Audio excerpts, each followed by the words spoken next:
As I began to prepare to speak to you all this evening, I remembered the strangeness of last year's Maundy Thursday service, the whole new world we thought was just a temporary glitch.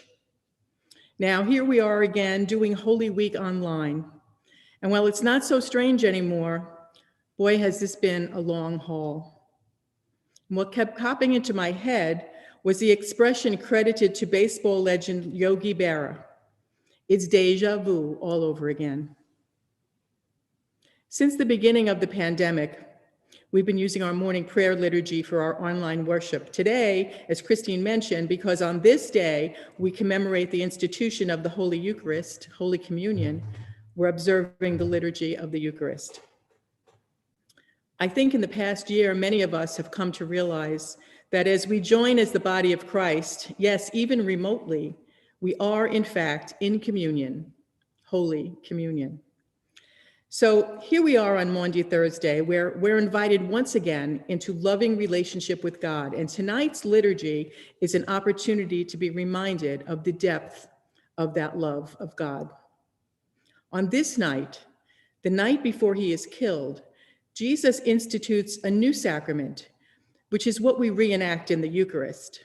As we celebrate this sacrament, we're invited to be sacraments as well. I don't know if you've ever thought of yourself as a sacrament, a living, breathing sacrament. The Book of Common Prayer defines a sacrament as an outward and visible sign of an inward and spiritual grace. An outward and visible sign of an inward and spiritual grace. Living life as a sacrament, being an outward and visible sign of an inward and spiritual grace, being the face of God to the world around us, may sound beautiful, and sure it is, but it's a tough job. In today's gospel, we heard of Jesus assuming the role of servant and washing the feet of his disciples. A strong possibility exists that Jesus felt or knew that this was his last night of his life on earth. And this is what he chose to do. I can't help but wonder what I would do if I knew it was my last night on earth. Dinner with close friends, very possibly. Foot washing, not so sure. I suspect the impact of the events and teachings at this Last Supper did not have time to sink into the hearts and minds of the disciples until much later, because of the way the evening eventually unfolded. Jesus is betrayed by Judas Iscariot and arrested on this night, ripped by Roman soldiers from their midst and leaving them terrified. So when I'm preparing to write a homily, I get inspiration from many different sources, and they can range from very high-level, wordy commentaries I can barely understand to frivolous Facebook posts. And often, the very best is from people in my life. I had dinner earlier this week with my neighbor, Bernie, to celebrate his 83rd birthday. He's Jewish, not particularly religious, an open-minded thinker, and an accomplished curmudgeon. In checking in about what our week looked like, I mentioned Holy Week and Maundy Thursday in particular. He asked me, "What exactly is that?"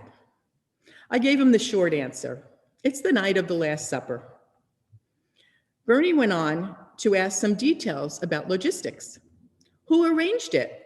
Where was it? Did Jesus rent the space? Who cooked? I answered these best I could with some embellishment just to make it interesting. Burns then asked what happened next, leading to Good Friday. I explained that Jesus and his disciples went off to a garden, and that's when the chief priests and soldiers arrived and arrested him. So they were like the police, he asked. Yes. And what did Jesus's friends do? Well, except for Peter, who lobbed off a soldier's ear, they ran off and they were afraid. Bernie pressed on. So these police, they all wanted to arrest him? I said, well, I guess so, or maybe they were just doing their job. Then the conversation took a turn. See, just prior to this, we were discussing the trial going on this week in Minneapolis. You know the one. This had been a kind of easy discussion so far, me just explaining how the events of Holy Week unfold. But Bernie now took it up a notch, and he said, "Don't you see? Those soldiers are just like the other cops when George Floyd was killed. Why didn't they do something?" My head is spinning at this point, and something is screaming, "There's a connection here." So this is where that led. I wonder if any of the soldiers that night had heard of Jesus, and maybe they weren't totally on board with this arrest. I wonder what it took for them to be a part of it. And I wonder about so many people in just about any profession who stand by powerless and let things happen because they fear losing their jobs. And it's hard to blame them, really, if they have a family to support. And I have to wonder about police who answer a radio call, and when they arrive, they see the other police are doing something wrong. They can take the risk of interfering, but then, even if they don't actually lose their job, they lose the support of their coworkers. Or would they? Perhaps just one person pushing back would empower others to do the same. And perhaps that behavior catches on and it turns the culture of the organization around. I'm dreaming big here, I know that. So, of course, now I should probably say something about how we should stick around and stand up for what's right, defend the weak and the persecuted, regardless of the consequences to us personally. And yes, we should try for that. But we're kind of fortunate people.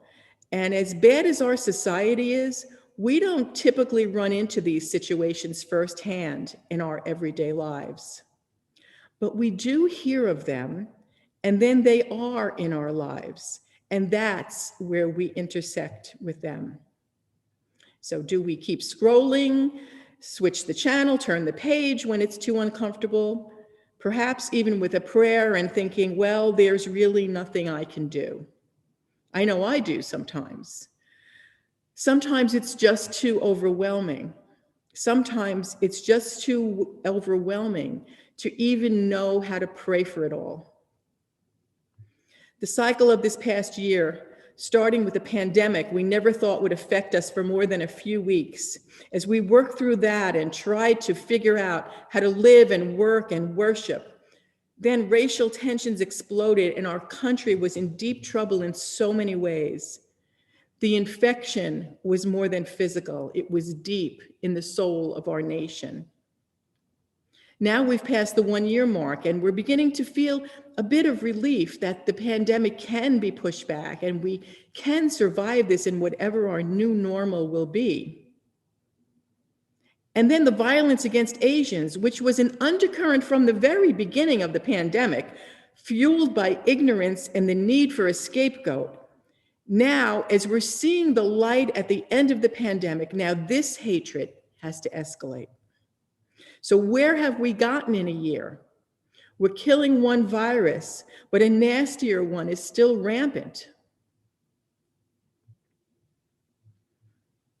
The George Floyd murder trial got me thinking a lot about kneeling and knees. Before the pandemic, around 2019, eons ago, the big hot issue was football players, maybe some other sports, but it was mostly football, the taking a knee. Remember that? What a controversy. They knelt in protest and many applauded it, but so many condemned it. It was all over the media constantly. Take a knee, he took a knee, who's taking a knee? How dare they insult our flag and everything we stand for? People were so angry that this was allowed to happen. Kneeling in protest of a system that allows mistreatment, no, actually that's too lame, that allows brutality to an entire segment of our society. Outrage about kneeling in protest of wrong, kneeling to bring attention to an issue and to perhaps influence change. How dare they? And then a cop knelt on a black man's neck, as if to say, I protest you. And the cycle of hate continues.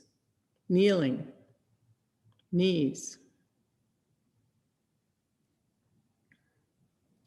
We're hopefully at the back end of this pandemic, but this trial going on is reminding us of our deep wounds, our deeply dysfunctional, toxic society.